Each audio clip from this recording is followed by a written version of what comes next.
Remember the setup. You are locked in to the Week 11 Red and Blue Rivalry, the podcast where we talk all things San Francisco 49ers and Dallas Cowboys. My name is Eric Hernandez, and I'm calling all the faithful. And I am Philip Enriquez, repping it for America's team. And as great as Week 10 was for NFL fans or football fans in general, there was some good games being played, some good football to watch. Kind of sucks if you're Cowboys or Niner fans because we lost some big primetime games this weekend. Oh, my God. It sucks when they're not only are they great games, but you end up on the losing side of great games because people want to talk about them. Right. And it's like, oh, but we lost. Like, these were such great games. And I guess we'll start with mine with what people are talking about is the game of the year. I think it's the game of the year. Would you disagree? Yeah. It has you to would be. disagree? No, I mean, I disagree. No, right? That's the game of the year. Yeah, it's the game of the year. Hands down. It may be the hurts. game of the last 2 or 3 years. I mean, and again, it just sucks because it brings me back to the NFC Championship going into Seattle, just that type of game again. And it just sucks coming up short to a rival like that again in such a great game. And, you know, losing to them 27-24 in overtime, it's just a real moment. You know, you sit back and the Niners are up 10-0 and everything looks good. I mean, 3-and-out from Seattle. You got DJ Jones sacking Russell Wilson, just destroying his center. You have everything going smoothly. Emmanuel Sanders is just catching things left and right. Bang, touchdown. Round 1 went to the Niners in that fight. And then the injuries. And I think that losing Emmanuel Sanders, since the moment he stepped on the practice field in San Francisco, has been the go-to guy. That's not named George Kittle. You know, he is out of the wide receiver core. Yes, he is the guy. He's the one. It seems it's kind of an indictment on the other receivers that Jimmy Garoppolo has already developed such chemistry with him like that in the snap of a finger. Where it's called talent. Yeah, it really is, and he dude. can catch. He's the only one. Is it anything that Dak and Amari Cooper got on a hot streak like that? Yeah, just it's talent. It's talent. And Emmanuel Sanders is older, but he still has that talent. Yeah. And when he went out with those rib injuries, and I felt it. The minute you see him walk to the sideline, walk to the back, and you're just like, oh man, you knew things weren't going to be good. You knew you were in for a rough time. It was going to be tough for the San Francisco offense. Yes. Yeah. I mean, here's the thing, dude. When you look at this game, for me, on the outside of the Niner faithful, just being a Cowboys fan, just being an NFL fan, a fan of good football, I'm tripping out because the San Francisco 49ers fan base, to me, it seems like they're crying, man. They're crying that the team is 8-1. Your team is 8-1. You are atop the NFC. You are the last undefeated team to fall in the 2019 season. You are the number 1 seed in the playoffs in the NFC if the playoffs started today, and yet it's like there's so much disappointment. I think the disappointment comes from knowing that, one, it was to just a hated rival. It's to Seattle. If that would have happened against the Ravens or against the Steelers, you know, or against Atlanta or even New Orleans, it wouldn't sting as bad. Because for the past, half decade, almost decade, this division has been owned by the Seattle Seahawks. It has been. They got their crown stomping out the last great Niners team. Right. So it's not just that they lost, it's who they lost to and the fact that they had so many opportunities at the end to win it. Now, granted, they had opportunities to get blown out too.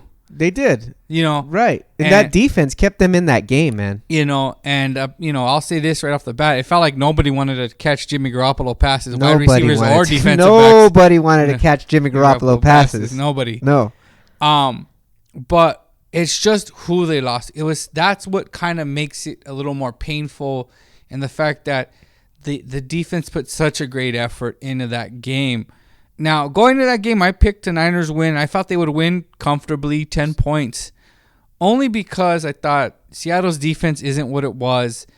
And, man, I was definitely wrong. And, today we talk about fantasy football, but my mindset is more towards Madden. I think like Madden, where we used to play Madden. We played Madden in franchise mode. As soon as your guy came back, he was at 99. Right. And Staley and McGlinchey came back. And you think, they're going to come back and be fine. And reality hit. No, they're still banged up. They're just because they're back doesn't mean they're 100%. Yeah, Staley and McGlinchey were both dominated by Davion Clowney on both sides of the ball. There's there's a reason why he went out of the game for a short period of time, and they were able to move the ball pretty comfortably. Jimmy didn't have as much pressure, and we'll talk about Jimmy in a bit. But their defense rose to the occasion, and it was a slugfest. Between their defenses and the Niners. It was a slugfest without your kicker. Yeah. How does that feel? Without your kicker, man. Yeah, that one hurt because he. But made you know what? The announcers were saying, "Oh man, it was too big of a moment for him in overtime." But it wasn't too big of a moment for him in the fourth quarter. Went to tie the game, yeah. Right. So I mean, it's kind of like he just shanked it. I don't know. He shanked it. I think that he had an issue where he shanked the ball, and that comes back to hurt, and that was one of the worst kicks I think anybody's ever. It went into the tunnel. It did. That's crazy. It was bad. That was crazy. It was bad. But, I mean, just to be part of an exciting game, but, I mean, the loss still hurts. And right away, I mean, I felt like the defense, anytime the Niners didn't give Seattle just turnover, anytime, like, the Niners didn't give up field position to them via turnover, like fumbles from Jimmy or the interception, anytime Seattle had to travel the distance of the field, they didn't get anything. Yeah. They get one or two.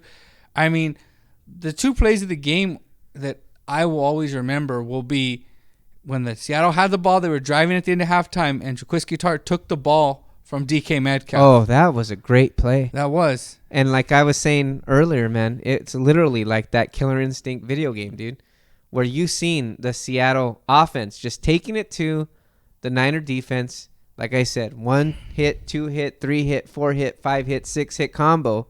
And right when they're about to score and get the kill, combo breaker. Yeah. Combo breaker, dude. Yep. And not only that wasn't just one time or two times. There was the Tartt. Ripped the ball out of DK Metcalf's as he was falling forward for the touchdown. Like what? On the 1 or 2 yard line. I mean, that's combo breaker, dude. Yeah. Okay, that's game-changing plays. Yes. And then when Russell Wilson was driving on the San Francisco 49ers, and then what happens? Greenlaw with the interception. Backup linebacker.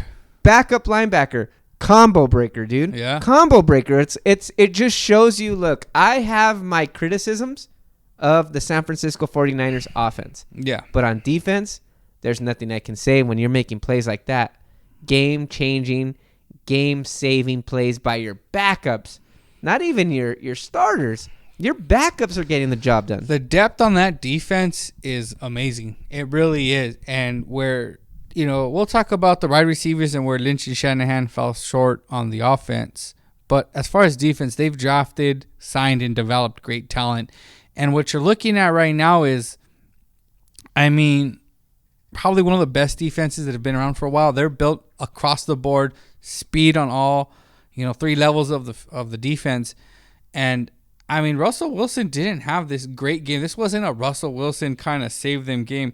I mean, you look at Russell Wilson's stats. I mean, he was 24-34, 232, 1 touchdown, 1 pick, 5 sacks. He averaged 9 yards an attempt. They bottled him up. They were aggressive with their receivers. Where Seattle made their hay was late on the game in the bootleg and the run play, and the one play that the defense just was the end of overtime where they sent the blitz, he found a seam in between the tackles and just took off for 21 yards, and that was the game. But other than that, I mean, this defense played relentless. They made the MVP look human for most of that game. Which is saying something. Yeah, but, I mean, what killed the Niners is their offense and the offensive line, and we'll get to Garoppolo, but yes, the offensive line just never gave him a They second. let him down. They did. They did. The tackles. The tackles did.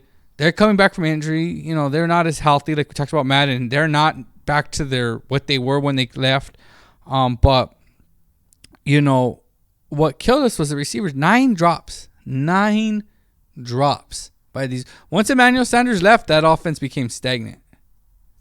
And so, you know, I look at it like, you know, we want playmakers. And you don't have to be this great playmaker. And right now, a lot of heat's coming on Kendrick Bourne and especially Dante Pettis. I mean, you have Kyle Shanahan saying, we gave him opportunities. If he fails to capitalize on those opportunities, he's not going to get many more.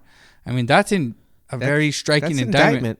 That's an indictment saying if he doesn't make the next play, he may not see the field again. And this is a pattern for Pettis. I love Dante Pettis. I want Dante Pettis to succeed. You're a Dante Pettis fan. Exactly. You are, man. I like him. Are the rest of 49ers Twitter Dante Pettis fans this week? There's like 1 or 2 left, but everyone's kind of just... right? But I mean, you go back to the game, even in the win against Cleveland where he dropped the slant. It just hit him right in his hands. And then you look at that when he came back towards the field, that comeback route, and most 49ers will remember, and he had it. Toes inbound. He has the ball. He's falling to the ground.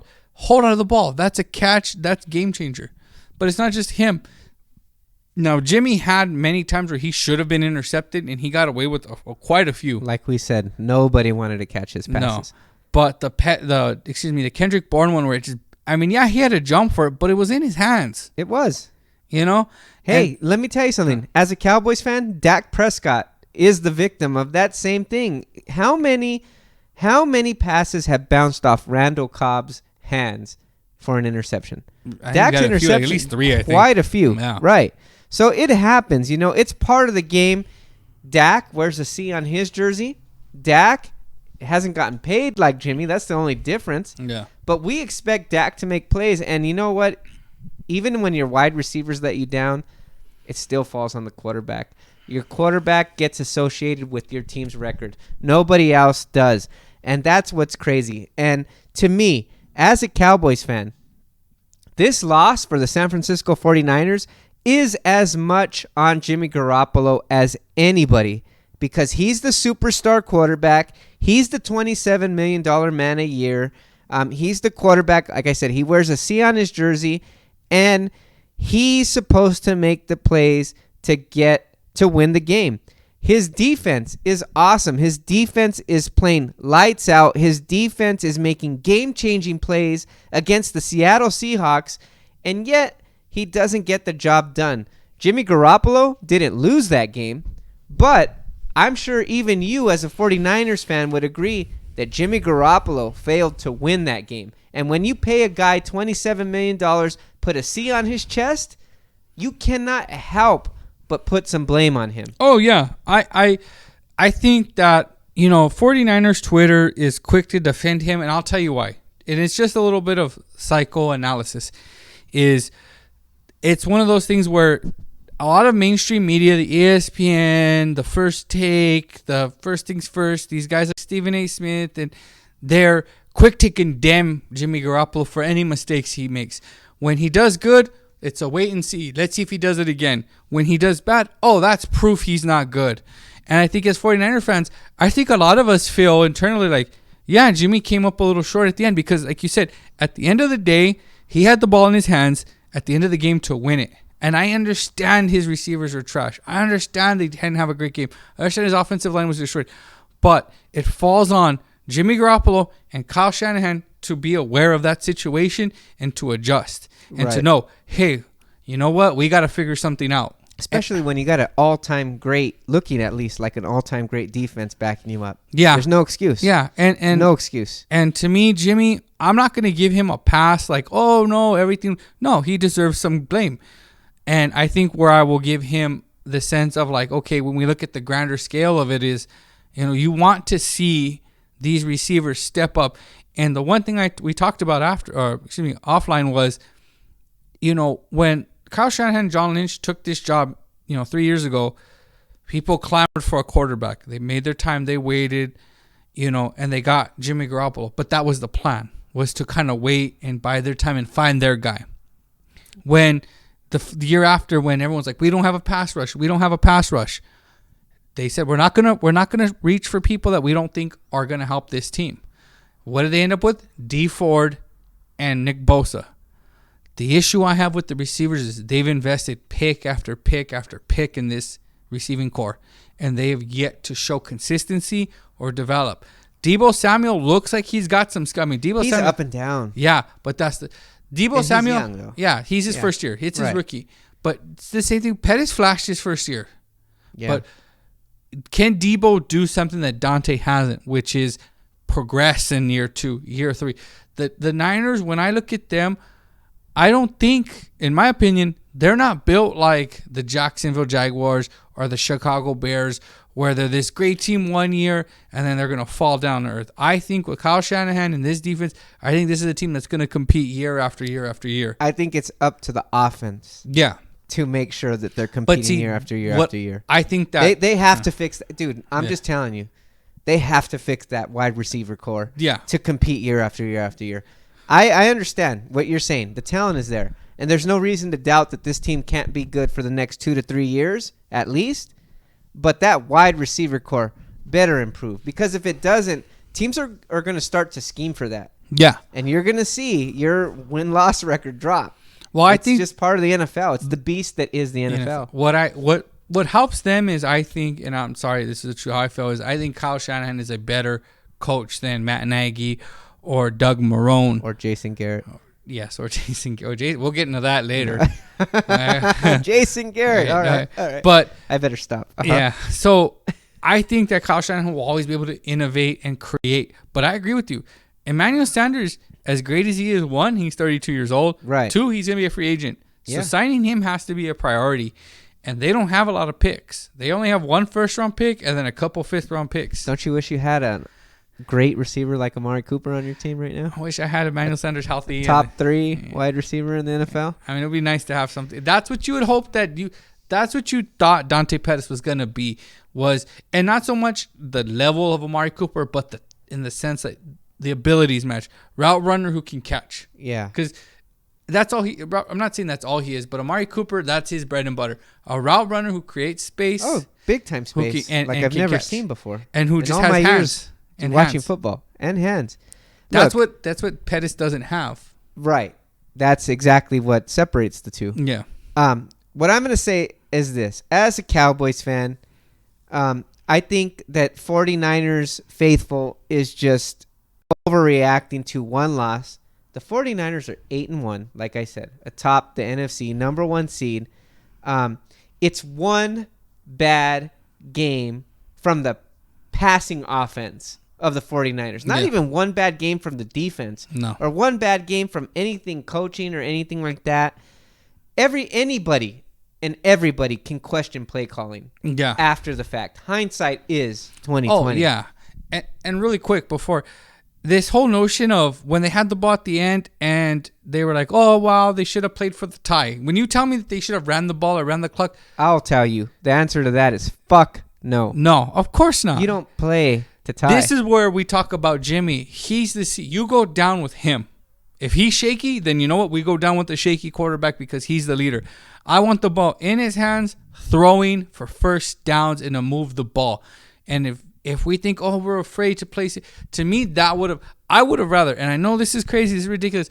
I'd rather go out with the loss with with the quarterback throwing the ball than running the ball with a tie. Because to me, that means you're scared. Oh yeah, you're scared. Oh yeah, you're coaching scared. You're coaching scared. And Jimmy Garoppolo was playing scared. So you can't have Kyle Shanahan coach scared and Jimmy play scared. No, you can't. And I agree with you 110% on that. To me, here's the thing. That doesn't mean that Jimmy Garoppolo or even Kyle Shanahan, for that matter, is without fault. Yeah. All I'm saying is this. Before I condemn them, before I bury them, before I throw dirt on them, let's wait till the next big game and see how they perform in the fourth quarter, in crunch time, in the clutch. Yeah. Before I start saying, hey, I have some serious doubts with this 49ers team going forward on offense. We kind of forget that this is the 3rd year of a massive rebuild. And Kyle Shanahan is still learning how to be a head coach. That's the truth. As a head coach, we look at Bill Belichick. We forget when we look at Bill Belichick's greatness, we forget about Belichick's time in Cleveland, where he was horrible, where he was learning how to be a head coach. Every coach has to go through that.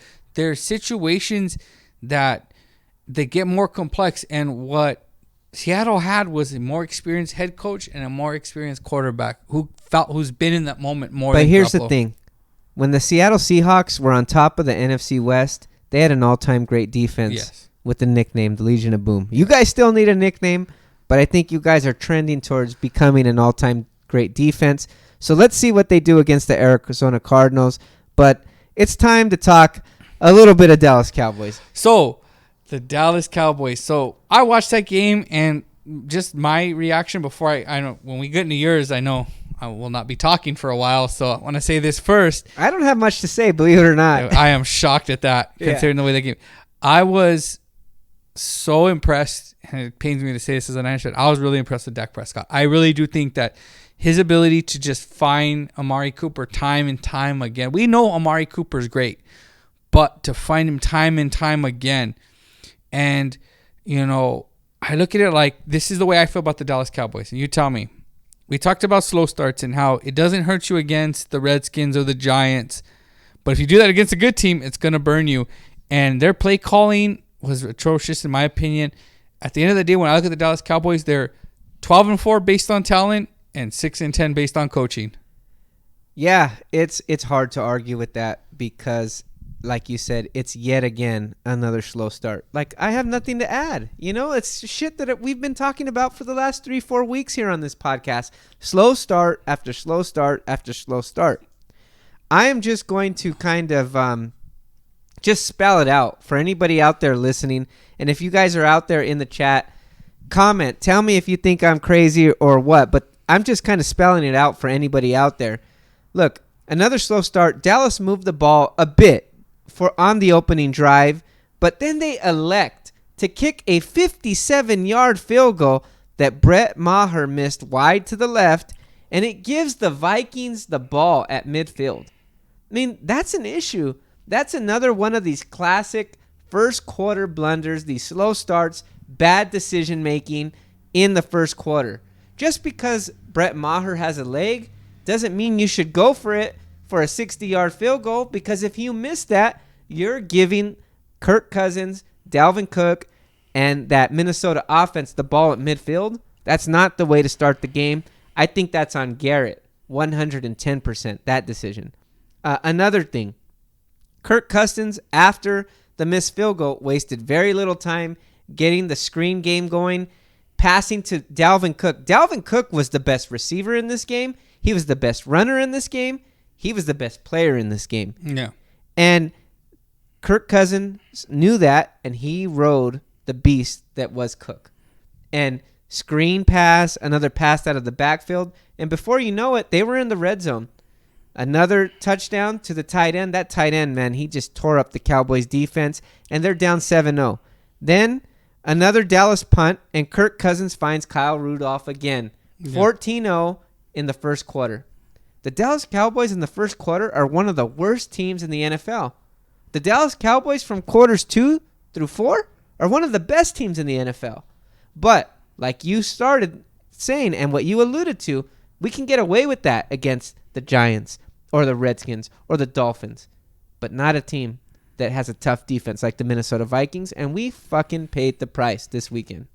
Yeah, I mean, that's the way I looked at it. I was shocked at how easily Minnesota made that defense look. It feels like that's just the name of the defense, and it just always takes a second for them to get going. You looked at Dalvin Cook. I mean, he ran right through that defense. But at the end of the day, he had the ball in Dak Prescott's hand, fourth down, and that whole series, the end of that whole end of the game always kind of fascinated me, because it always felt like did Dallas know they were losing? Because they felt like, and they broadcast talked about it, how they wanted to hold the ball. Why are you holding the ball from Kirk Cousins? I didn't get the milking the clock at the end. Go score a touchdown. If you leave 3 minutes on the clock, oh well. You have a defense that can get after the passer. Especially because with under 2 minutes, you sort of eliminate the run game. Yeah. So I understand that because the running game was their strength. Make Kirk Cousins beat you. Exactly. Especially when, let's be honest, the weakness of this Cowboys defense is the run defense. Yes. They can get after the passer. We've seen that, yeah. We've seen that. So I'll take my chances there. So I'm with you 100%. Honestly, I don't want to say I'm a Jason Garrett apologist, but I think he takes a lot of shit from fans that he shouldn't. But in this game, he deserves all of it and then some. Yeah. I mean, I will never keep running the ball. Why did you run the ball so many times? And it was like, it wasn't even. Idiot. That's why, dude. And it wasn't even because you're Coach Garrett. Like, why not attack the ends? When you have pass rushing ends like Danielle Hunter and Emerson Griffin, why not go after them instead of running up the middle and stuff first down? If Dak had to have one of the greatest games he's ever had to keep it even close. Yeah. Yeah, I'm with you, man. In the comments, man, the Lunatic, he's saying the only team the Cowboys started fast against was against the Sheagles. Yes. And it's because Doug Peterman fired up the Cowboys, especially the Cowboys defense, with that guaranteed win comment. But Garrett, without that kind of motivation from the other team's coach, can't get his team fired up for the first quarter. Yeah, and to me, that's execution, how that doesn't work. Because here's my issue with the Dallas Cowboys and what I look at is they always have this thought process, they're better than they are. We're better than them. Oh, that's Kirk Cousins. We used to smack Kirk Cousins around when he was with the Redskins. He's not with the Redskins. He's with the Minnesota Vikings. He's got a real defense now. He's got a real running back. He's got receivers. He's got a team around him. And that's what scares me about Dallas if the goal is to win deep in the playoffs. Because, if they have to play Seattle in the first round of the wild card, we beat Seattle last year. We're good. And that they always have this mindset that they're on top. What makes teams like the Patriots great is Belichick makes them feel like, hey, you guys are trash if you don't fucking do what you got to do. You guys aren't doing what you're supposed to do. Belichick makes Brady feel like Brady always has something to prove. Oh, yeah. Right. But even Brady doesn't get a pass. Yeah. But with Dallas, it always feels like we're Dallas. We don't have to respect our opponent. We don't have to work that hard for our opponent. That's how it always comes across. And then they get punched in the mouth and they get knocked down in the first couple rounds of a fight. And they're like, oh, yeah, we got to respect these guys. Then they come on, but by then you're already behind in the scorecards. You take the L. And that's the issue with Dallas, in my opinion, is they have all this talent. They have a running back who's a top running back. They have this great offensive line, this talented defensive line, fast young linebackers, aggressive secondary. You have one of them, and I agree with you now. I'll give you credit where credit was due. I've been saying it for weeks, wide receiver. Man. Amari Cooper is a top 3 wide receiver in this league. In this league. And put it in the comments. Is Amari Cooper a top 3 wide receiver in this league? Yes or no? Something about this team that always starts slow. And again, against Green Bay, New Orleans, San Francisco, Seattle, you can't do that. We can't do that to them. Look, dude, this is the Red and Blue Rivalry podcast, and you know damn well, I truly, in my heart of hearts, believe that the Cowboys are every bit as talented as the San Francisco 49ers, but I will be the first one to admit they're not playing like that right now. They're not playing on the level of the Niners, and the reason is the first quarter. Yeah. That's the reason. The difference is because quarters 2 through 4, hell yeah, I think we could take the Niners. But you know what? There's 15 minutes in the game that the Cowboys are not accounting for. And it's fucking frustrating as a Cowboys fan to see that because you know you can hang with those teams. If you could just, and again, is it the coach? It's got to be. At this point, the consistency that it's happening, it's got to be. Yeah. They're not up for the game. Or either this or, look, Garrett's taken a lot of flack for being robotic. Garrett has taken a lot of flack for doing the same things over and over and over again. And I admit that I think it's starting to take its toll on this Cowboys roster because in the first quarter, maybe everything's so scripted, maybe everything's so robotic that everybody's playing tight in the first quarter. Because if you notice, once the Cowboys start to get loose, start to warm up, they play well. So I really can't blame anybody but Jason Garrett for these slow starts. Because even if it is somebody underneath him or the talent underneath him, it's still Jason Garrett's team. He's the head coach. He's the man supposedly in charge, and they're consistently not getting it done. It hasn't happened for 1 or 2 games. It's been this whole damn fucking season that the Cowboys can't get off to a quick start on a team, minus the damn Philadelphia game where we actually blew out a team. Yeah, it's got to be the coaching when I look at Dallas. And what scares me about Dallas is it seems like they take 2 steps forward and 1 step back. And, you know, you have Kellen Moore, and Kellen Moore came in with this fire and bravado, this new offense.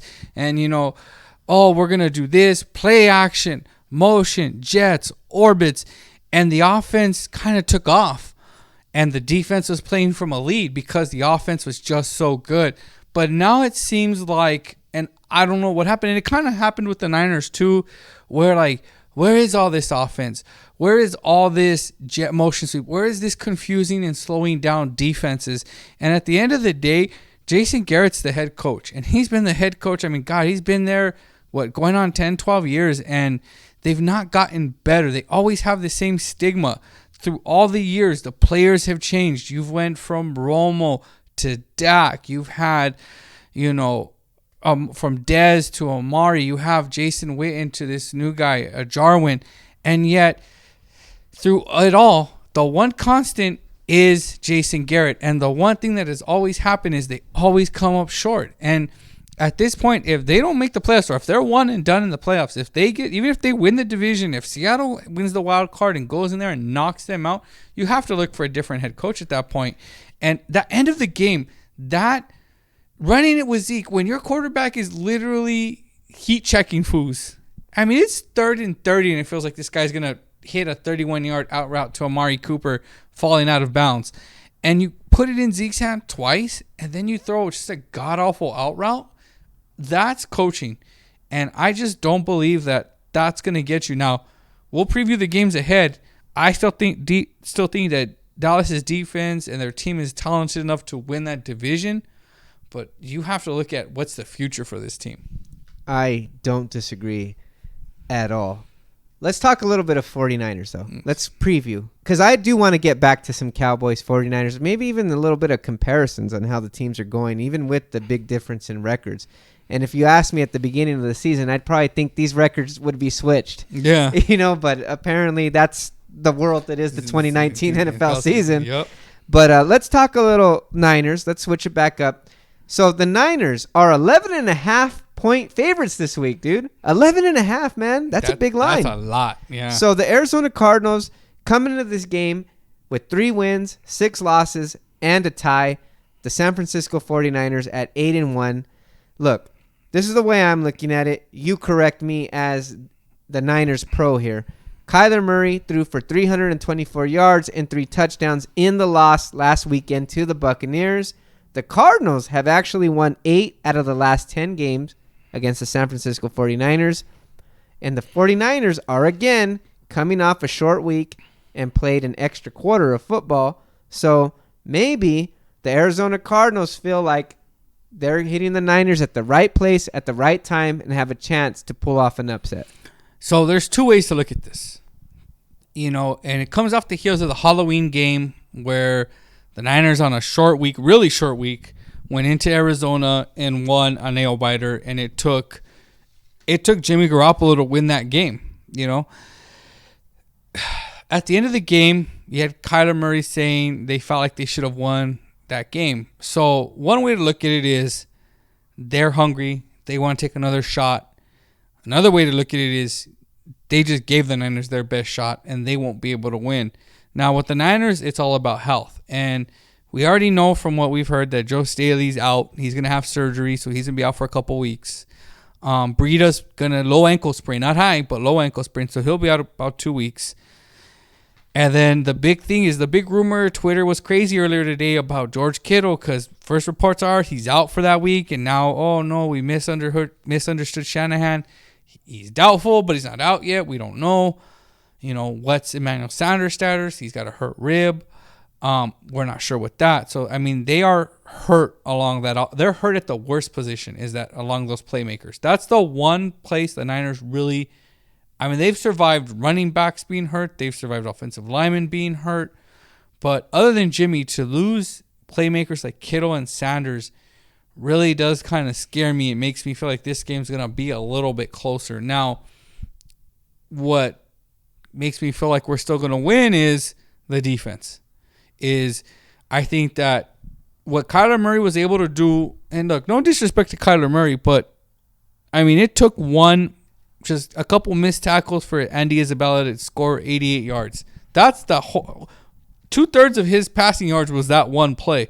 Otherwise, they kept him in check outside of the first drive. But it's like he does that every week. Yeah. You keep him in check for a while, and then at the end, he just comes roaring back. Yeah. I mean, I think that's consistent. So you have to give him credit for that. Oh, yeah. No, I mean, he's up there. But at the end of the day, I think the defense will they're angry because I feel like they've wasted it. That defense will keep him in check. What scares me is our offense right now. Our offense generally scares me. I think Jimmy can make plays, but with who? Right. Who's helping? Who's healthy? Who's going to help him? Who's going to catch the ball? To me, what I really want to see in this game is Dante Pettis just go off. I'm talking about 100 yards, 8 to 12 catches, 1 or 2 touchdowns, converting on third down, catching difficult. I want to see him answer the bell. It looks like the chat room wants to see the Cowboys and the 49ers play in the NFC Championship game. Oh, man. That's what it sounds like. Yeah, that's going to be... That would be awesome. That's a clash of the Titans right there because it is literally your strength versus our strength. It is strength on strength. Yeah, it would be. Offensive line versus defensive line. And your line, your wide receivers and tight ends versus our secondary. And offense versus defense. It really is. Yeah, it really is. That would be amazing to watch. That would be a game where, man... Just thinking about that one, it's like, whoa, It's fun. It's one of those. Remember, the dream. Remember, like back in the day, where like before it really happened, when like Manny Pacquiao was in his prime, and Mayweather, right when they first started, Manny had just beat Miguel Cotto, and everyone's like, oh, we want to see this match in their prime, and that's what everybody wanted to see, and then people ducked and people lost, and that went to waste. But that moment of this is what we want to see. That's what we need to see. Yes, because that would be great. But man. You look at what they can do offensively. At the end of the day, the depth of the defense is amazing, and it's just my issue is with the wide receivers. Now, what I'm hoping for is Shanahan. You guys are on offense. I feel like the 49ers are where the Cowboys were over a year ago without Amari Cooper. Yeah. Not having a wide receiver that they can depend on. Yeah. It makes a big difference for a quarterback. It makes a big difference for even a running game. Yeah. Because even when you have a great running game, Zeke was running for 175, 180 yards a game. Yeah. But what did it matter when you can't make the plays you need to make in the passing game? Yeah. And Emmanuel Sanders brought that spark. I mean, he was... And this short week, I mean, what blows my mind is how quickly not only has he got integrated in our offense, but how much Jimmy relies on him. The 3 people in Jimmy Garoppolo's career with the San Francisco 49ers, there are 3 people that he trusts. And that is, first Trent Taylor, who's not playing. Second is George Kittle. Third is Emmanuel Sanders. Now, we're not getting Trent Taylor the rest of the year. That's gone. But to be able to get those 2 guys up and running would be nice. Now, if they're not there, I still see the Niners winning a 7-point game, 4-point game, because I do think Kyler Murray has that it factor in him where he will always... You can't break Kyler Murray. Just like you can't break Russell Wilson, you can break certain quarterbacks. You can force... Not break, but you can force them to make mistakes like you did Kyle Allen, like you did with the Redskins, like you did with Baker Mayfield. You can break Baker Mayfield and force him into bad throws. But you're not going to do that with a guy like Kyler Murray. Kyler Murray, I was like, I don't want to give him the ball back. As great as our defense was, I didn't want to give him the ball back in that game. So as much as that scares me, I still think we're at home. We're going to be a lot more rested than we were the first time we played them. Both Shanahan is going to be able to know now who he's going to have. I think Shanahan has an idea, even though he won't say it, if Kittle's going to play, if Sanders is going to play. Now, there's a game a week after that really I want them completely healthy for. But this should give Shanahan and Robert Saleh enough time. You saw you saw Robert Saleh is the bad guy from 300? Yes. Oh, yeah. He's a bad dude. He's a that's your defensive coordinator of the year right there. Yeah, I mean that's what I hear, dude, and I hear like he's a just God. I hear he doesn't bleed. No, he does not. That's what I hear. That's he doesn't. like 300. You seen him when they stuffed the Rams, when they played the Rams and they stuffed them countless times. I mean, I thought he was playing linebacker. Yeah, I was like, he put his foot helmet on him. Yeah, when Quan Alexander went down, I go pull Salah on the field. He's crazy. Yeah, he might as well. Yeah, he's nuts. But so all in all, dude, call this game. What's the score in this Arizona San Francisco game? I think as a non-Niners fan, maybe I should go first. Go ahead. I'm gonna say San Francisco 30, Arizona 10. Wow, you have it a lot more different than I do. I have it like Niners 24, Niners 24, Arizona like 14. Really? Yeah, I really am a little bit nervous right now. I think and I think some of that 24 points that the Niners do get is going to be on the defensive side. Yeah, that's why I gave them 30. Yeah, because I figured the defense would put a touchdown in there. Yeah, exactly. But let's talk about the game you guys get. I mean, people view the Niner game as a get-right game against Arizona. I mean, you guys get the Jeff Driscoll-led Detroit Lions coming into town. And, I mean, what do you expect out of this game coming off the loss to Minnesota? So, the 49ers are favored by 11.5 points. The Cowboys are only favored by 2.5 points. Are you serious? Yeah, 2.5 point spread. That kind of hit me. That's crazy. Maybe Vegas doesn't like the Cowboys as much as I thought. I mean, even with Stafford, I would at least think you guys are at least. I think that's why the line is where it's at. They want some money on Driscoll. Yeah. Yeah, just in case. That's probably what I'm thinking. But you know what? The Cowboys are 5-4. They're barely over 500, so I can't blame Vegas. But let me start with the positives for the Cowboys. I think I'm confident in this game because despite head coach Matt Patricia's defensive background, the Detroit Lions defense is fucking terrible, man. It's terrible. Here's a little bit of stats. I think Ezekiel Elliott should have a big day on the ground because when I look at these stats, that's what it all looks like. The Detroit defense, they give up 4.6 yards per carry, 22nd in the NFL. And they give up 129.7 yards per game against the run. That's 26th in the NFL. Oh. When you have an offensive line like the Cowboys and Ezekiel Elliott and a competent passing game, I don't see how the Lions are going to consistently keep Zeke out of the game. Another thing, just being a Cowboys fan, I have yet to see Ezekiel Elliott have two bad back-to-back rushing games. Mm-hmm. He had probably his worst game since that Rams game in the playoffs. Yeah. And I don't see it as being a back-to-back game for Zeke. I think Zeke's going to be motivated. We talked a little bit earlier about how Jason Garrett isn't motivating this team. But coming off a loss like that, I'm sure Zeke will be self-motivated to run all over this defense. That's the way I look at it. I think that's the key. I think it's going to be Zeke's game to win. And again, like you said, Jeff Driscoll, you're the expert. Tell me about Jeff Driscoll. He was drafted by the damn 49ers. That's the Trent Baalke era, man. At one point, he was a quarterback we drafted who was playing special teams. So that's in and of itself pretty outlandish. I don't know how many quarterbacks you see playing special teams, but he's athletic. He's a running quarterback. He's a guy that's going to try to run and beat you with his legs. And I feel like if he's starting against that defensive... J-Tan has the comment of the stream. He says, Vegas is saying Dallas sucks ass. Whoa, with that crazy point line. Yeah, it kind of is, I gotta admit. That's crazy. I mean, when you said that, I was like, what? Yeah, I didn't expect that. Is that meme of like where the guy shakes his face like, what? What's going on now? But Jeff Driscoll, no. The Dallas defensive line should eat on Jeff Driscoll. I mean, that dude is going to have... The offensive line is playing like crap, by the way. Yeah. For Detroit. Yeah, and so you have I'm assuming a very angry Dallas team, a very frustrated Dallas team who wants to take it out on the poor Detroit Lions. Detroit seems like a team that always just catches a few bad breaks, and that defines their season. To be fair, Detroit is the Arizona Cardinals. They tied against each other. Yeah.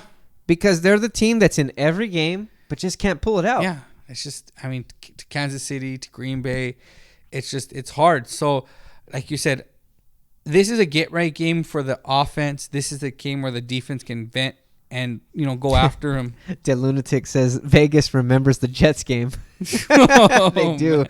No, as bad as that, I can't see that. I can't even see, because Sam Darnold's better than Jeff Driscoll. I promise you that. I can promise you that. The team, the roster that the Jets had is better than the Lions. I know Lions fans are going to like that, but without Matthew Stafford, even with Matthew Stafford, I feel like that would be a game where Dallas wins by a touchdown. Without him, I expect Dallas to kind of go up. This is what I expect from that game.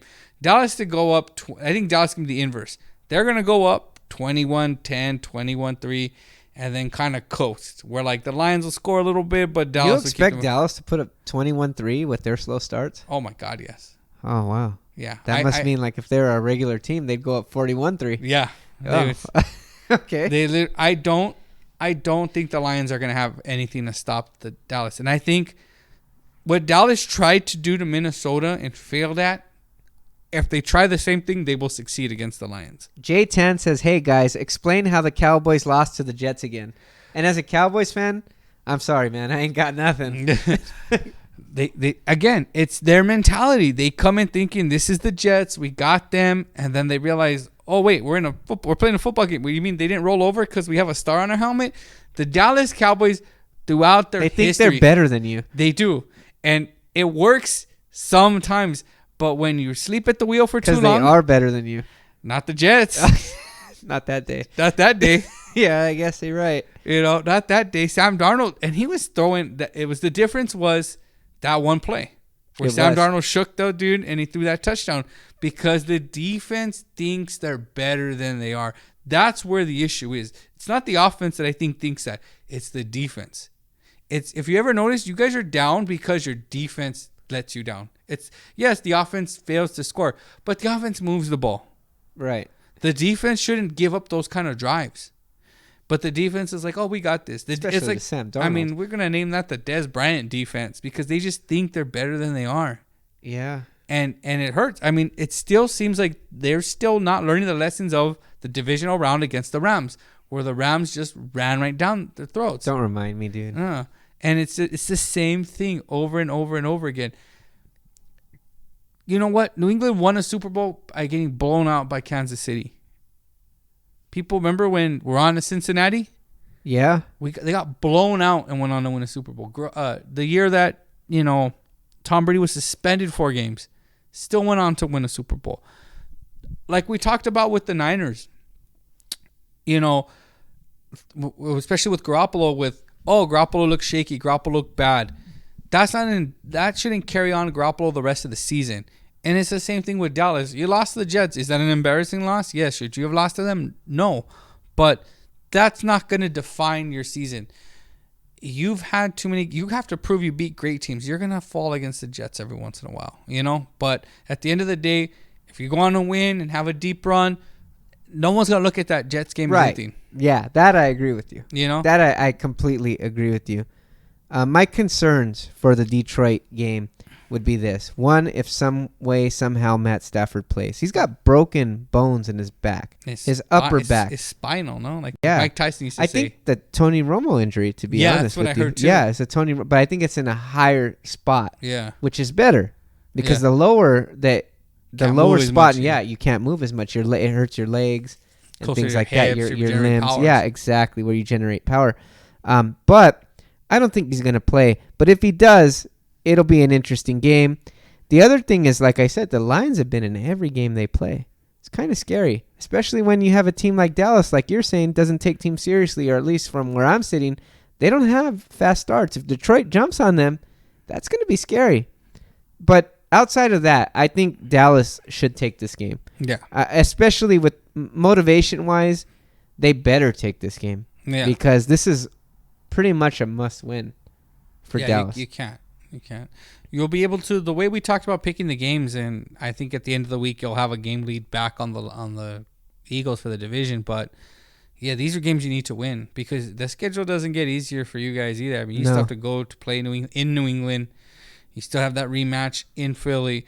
I mean, you want to stack wins where you can stack them. What makes the Niners 8-1 record great is They stacked wins where they could. Right. You got to stack because every team has an easy part of the schedule and a challenging part. Stack wins where you can if you're a great team. So you let one slip against the Jets, don't let one slip against the Lions.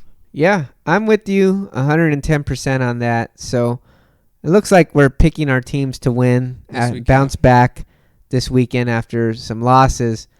But in general, let's just finish this thing up with talking a little bit about our teams and, how we get a feel for our teams, get a feel for what they're doing, what our expectations are. I mean, the 49ers, we should start there. They're 8-1. Yeah. Like I said, I hear a lot of bitching from San Francisco, at least 49er Twitter world. Yeah. And I don't understand it because if you're 8-1 and you're the number 1 seed, where you didn't expect to be when this season started, and you lost to the Seattle Seahawks, not the New York Jets like the Cowboys. No. Why are you guys so down? It was losing it's Let me ask you a question. Would you rather lose to the New York Jets or would you rather lose to the Philadelphia Eagles? The New York Jets. Yes. Okay. Because it hurts when you lose to the Eagles. Put yourself in our shoes for a second. Imagine battling against the Eagles and at the very last second, Carson Wentz takes them down the field, ruins your undefeated season at home in Dallas. It stings a little bit more. It stings a little bit more. That's where that's coming from. Especially, let's say you have Dak has the ball, he drives down the field. Let's say, okay, the Minnesota game where you guys drive down the field, one play decides that part, you don't score. Philly gets the ball, goes down the field and wins with 4 seconds left. I'd say what I always say. Fuck Philly. Yeah. You're agitated more. It bugs you more. Yeah. So that's what it is. It's not so much how they lost, which hurt, or that they lost. It was who they lost to and the person that has just given it to the Niners. I mean, they ended the Harbaugh era. Yeah. Right. And that's a very painful thing. But when I look at this team as a whole, I mean, gotta be proud. Yeah. I mean, they're 8-1. I mean, and they've battled and they've come back. And you know what? Teams like the Steelers, who now look like they're a good team. Carolina, they should have beaten the Packers, Yeah. So, I mean, they have wins against pretty good teams. And they're going to have a tougher test. They have the Cardinals. But after that, I mean, you have Green Bay before you go on the road versus, Baltimore, New Orleans. I think you're home, if I remember correctly. You're home against Atlanta versus then the last 2 games, I believe, are home against the Rams and then at Seattle to end the season. And, I mean, I'm happy with this team. This defense is amazing. Nick Bosa, D Ford, DeForest Buckner, Eric Armstead, Julian Thomas. I mean, the play of the game that we talk about is, Ronald Blair. Ronald Blair literally destroyed his own knee to stop Russell Wilson. That was an amazing play. And the depth of this team. I mean, you lose a guy who you put big money in Quan Alexander, and you get a guy like Dre Greenlaw come in, and he makes one of the plays of the game. That play should have ended. That should have been the play that ended the game, in the sense that was the last big play. I thought it was. Yeah. When he returned it, you're like, oh my God. He almost broke free, but he didn't end up doing it. But I mean, you look at the depth on the defense, not just the talent, but the depth on the defense. And you look at and they built it perfectly because Shanahan is a better coach on the offense than Robert Saleh is on the defense. And not better than Garrett. Huh? He's not better than Garrett. Who? Shanahan.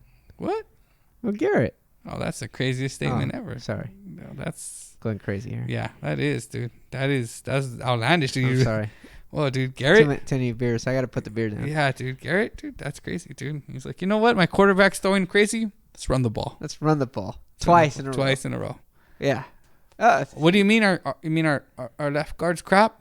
Where are we gonna run it? Right at the left guard. Right behind the left guard. I love that. Yeah. Because it sucks, dude. Because Connor Williams, man, like a lot of people were telling me, like, Connor Williams is great. That was a great pickup. Your second round draft pick is better than your first, and all this stuff. And it was like, I saw him play. He was a tackle. He looked good. Oh yeah, that's a good pick. But he just doesn't have the strength to play at guard. And you see that play, that Ezekiel Elliott out route. Number one, he ran a shitty route. Yeah. He ran a very shitty route. He could have ran a much better route. Number one, why in the fuck are you throwing to your running back that doesn't run routes, isn't renowned for his route running, when you have Amari Cooper, who is renowned for his route running? Now, I know they took him out of the play a little bit, but there was somewhere else to go. I think Cobb was open on that play. You have other options. He had other options. Now, here's the thing. You know what? Again, as much as I like to give shit to Garrett, Connor Williams needs to make that block. Zeke isn't going to shake anybody off when that defensive lineman, half a second later, is 3 yards deep into the backfield. That just doesn't work for any team on any offense, no matter who's coaching them, no matter who's playing for them. It doesn't matter. And Connor Williams has been a huge disappointment. Yeah, he was a second-round pick, but you know what? At this point, he ain't no guard, and he specifically isn't a guard in this Dallas Cowboys heavy, run up the middle, run it up the gut offense. He just doesn't fit. I'll never forget that draft because I remember Philly jumping you guys for Dallas Goedert and thinking, oh, they remember that? Yeah. Like they just did Dallas dirty. Dallas needs a replacement for Witten. Dallas Goedert was going to be the guy. And then I laughed until you guys got Connor Williams. And I thought, wow, that's a great pick. I liked Connor Williams. Connor Williams was thought to be like Mike McGlinchey. People forget when he was coming out. Athletic tackle. But I will never understand why he's playing guard for you guys. He's playing guard he's not a guard. He's a tackle. He's more athletic. He's a tackle. And not only is he playing guard, he's playing guard in a power offense. Offense. And I don't understand why he's put there. Maybe it's because, the right tackle you guys have. Leal Collins is performing great at tackle, even though he was a guard. And they just said, screw it, we're going to keep him there. Well, then just have him as a swing tackle. Just because he's a second-round pick doesn't mean. I'm sure there are better guys who can play that guard position than him. I remember 2 years ago in the preseason game where DeForest Buckner just ate his lunch. Yeah, he threw him to the side. Just like completely out of his way. And, he just can't hang in the middle. No, he can't. So when I look at like Dallas as a whole, their talent isn't, but there are spots where they're not as good as they were. That offensive line is still great, but it's not as great as it was 2-3 years ago. No, because Ronald Leary was much better than Connor Williams 3 years ago. Yeah.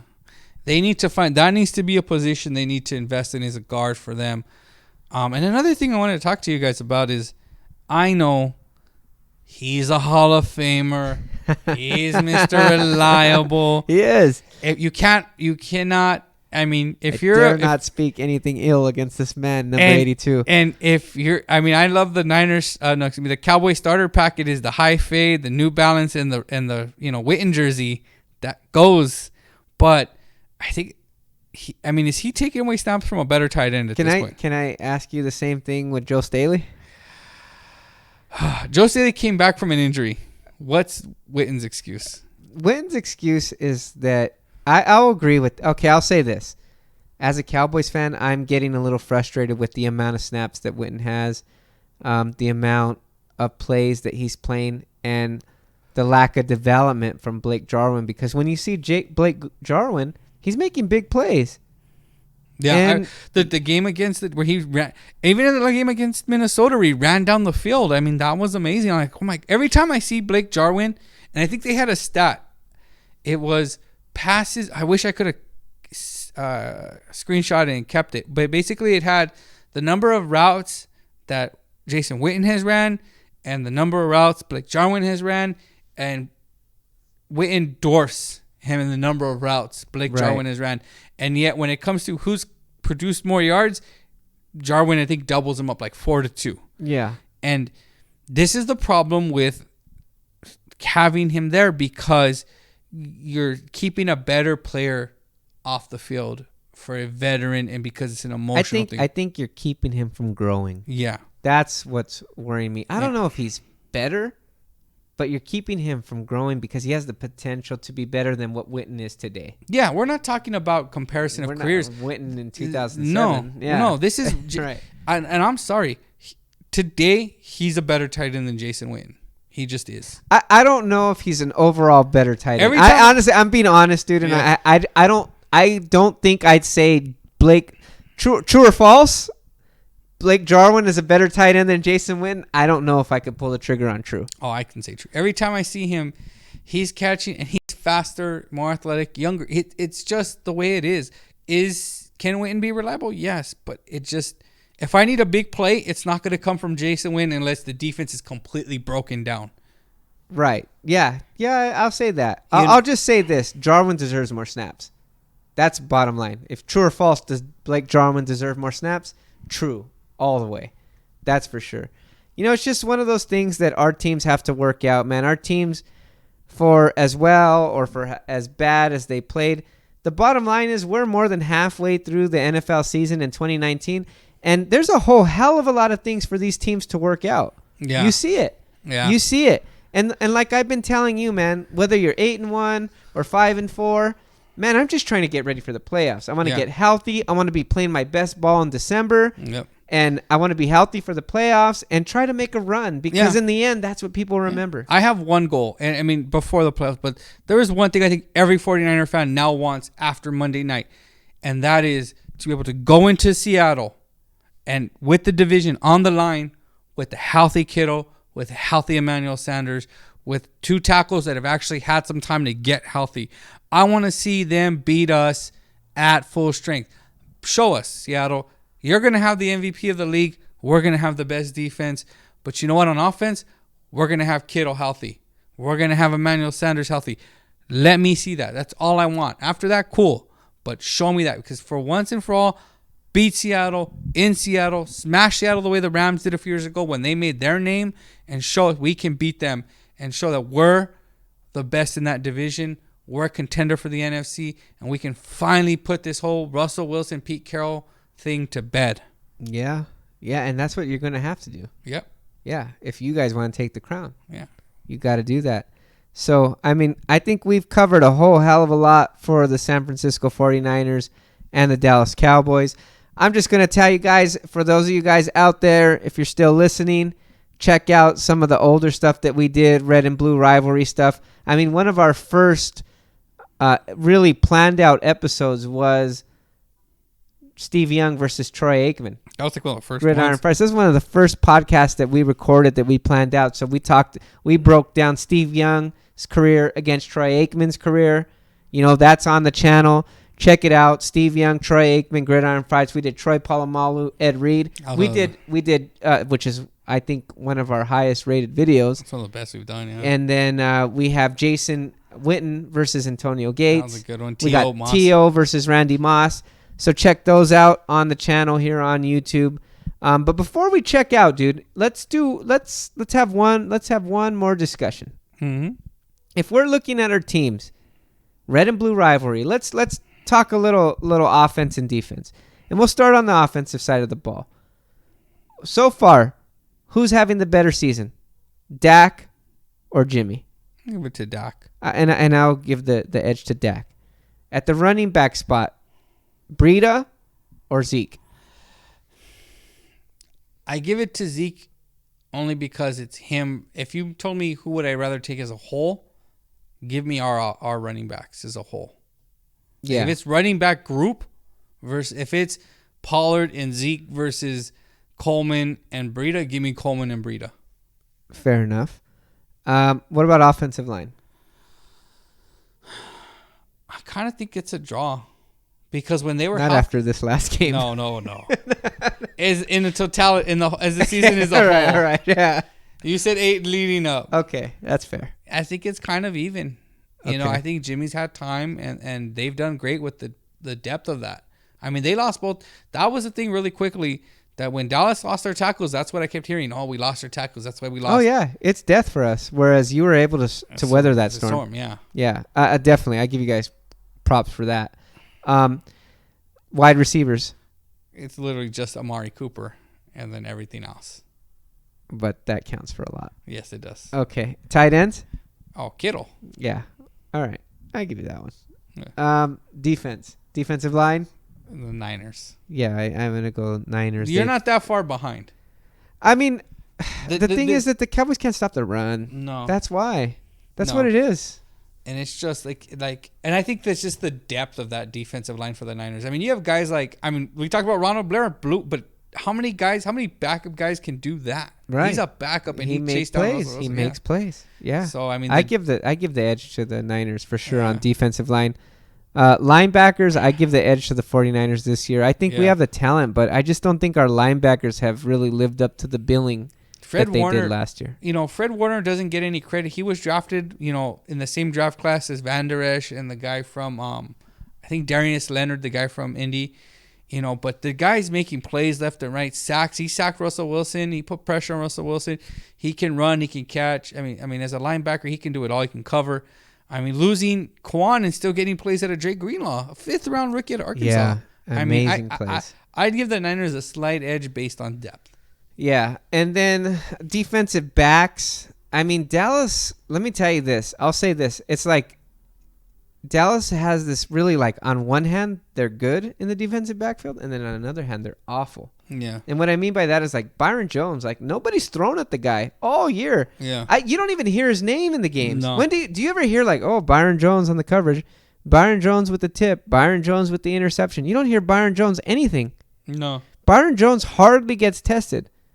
But the reason is because on the other side, Awuzie, man, he's like the new Orlando Scandrick. He's always in position, but never gets his head turned around, never makes the plays.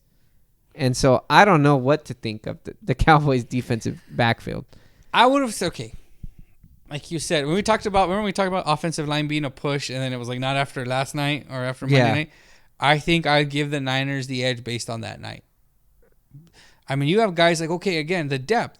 You have a Keller Witherspoon who was, before he got hurt, he was the best corner on the 49ers. He goes down. You think, okay, they just lost a guy. Emmanuel Mosley, who's this guy? Do you see him line up against DK Metcalf? DK Metcalf's a rookie, but DK Metcalf's 6'4", just muscle. Big body dude. And he was able to disrupt him. You look at Tart. I would give a slight edge. And this is why the Niners are a better defense than Dallas, because you have these edges at defensive line, at linebacker, and at the secondary. I think that the Niners have the better secondary. And I think just because the Niners have the better overall defense. Definitely. I think the Niners definitely have the better overall defense. I would give the edge to the Cowboys on offense. Cowboys are one of the most... They're like number 1 and 2 in most offensive categories, even with the slow starts. So it just shows you how great they're playing in quarters 2 through 4. But again, the name of the game in the NFL is consistency. It is not just played... There's not 3 quarters of football. No. And and I'll give it to the 49ers. The 49ers have played more consistent through 4 quarters of football, and that's why they're 8-1. And I think that it goes to them. Just, you have to think of it like this. Dallas has kind of had 2 really good years. 3. I mean, you have the one Zeke one where you guys didn't make the playoffs but were a game away, where everything kind of went wrong. Before that, 12-4, 13-3, number 1 seed. You know, people have praised them. The Niners have had to deal with so much that they're coming out different. They're coming out hungry. They've got the eye of the tiger. That's the difference. If this is a movie, you guys are Rocky 3. We're Clubber Lang. You know, it is that first fight where everyone heaped praise on Dallas before the season. What happens at the end of that movie, dude? Don't worry about the end. There's no Apollo Creed to save you. Yeah, he's coming. No, he's not. Garrett. He's gonna coach us up. No. Yeah, I've been there. He's Mickey. He's in dead. the 90s. He's dead. No, he's dead. He's Mickey. It's not Rocky 5. Yeah, that's Rocky. No, this is Rocky 3. Mickey's dead. That's Jason Garrett. He's Mickey dead. Mickey loves us, dude. Yeah, he does. I give you that. I give you that. But that's the difference, is that that want. And I think that's what they want to prove people, because you got guys like Adam Rank saying they're going to go 3-13. They felt, whether the rest of the league thought this, they felt they were better. They were disrespected. And yes. And they wanted to prove that. And they are. That's why they come out, I think, hungrier than Dallas. Dallas hasn't been disrespected much. No. When they've anytime they've been disrespected, or they felt, it's because they kind of earned it with losing to the Jets. Yeah. You know, but we rolled in the season. Dallas is one of the favorites to be in the NFC Championship game. Dallas is one of the favorites to go to the Super Bowl. It was Dallas and Philly, New Orleans. They were in that top tier. Yeah. You know, no one makes them hungry anymore. You know, no one makes Dallas. Jimmy used to make Dallas, he used to tell them, you guys need to go and prove it. Yeah, right. No, you're going to win because I'm telling you, you're going to go out there and prove it. Not like, okay, guys, we're going to go. They don't have that. He doesn't clap. No, I never remember seeing that. No. So I think that's the one difference. I think one team just is kind of like that fighter that's still fighting for respect. Yeah, I give you that, man. And, all the way to week 11, man, we're all fighting for respect. 49ers, I got to give it to you guys, man. You guys are on your way. You guys are definitely got pretty much just about punched your ticket into the dance. The Cowboys got to hold off the Eagles in the NFC East, and they'll punch their ticket into the dance. But once we're at the dance, man, we'll see what happens. But as for week 11, I think that pretty much wraps it up. We will catch everybody here back on the week 12 edition. Maybe we'll try to go live again.